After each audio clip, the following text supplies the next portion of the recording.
Welcome back to another technical video. Today, we're going through your question, answering it, and hopefully finding that solution you need.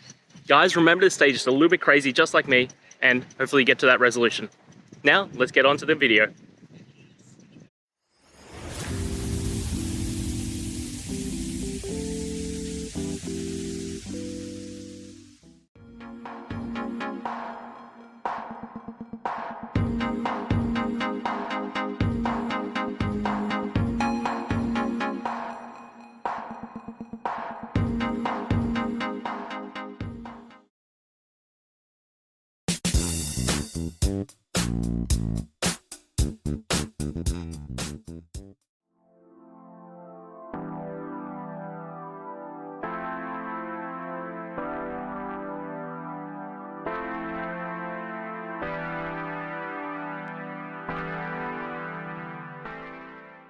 And that's it, guys.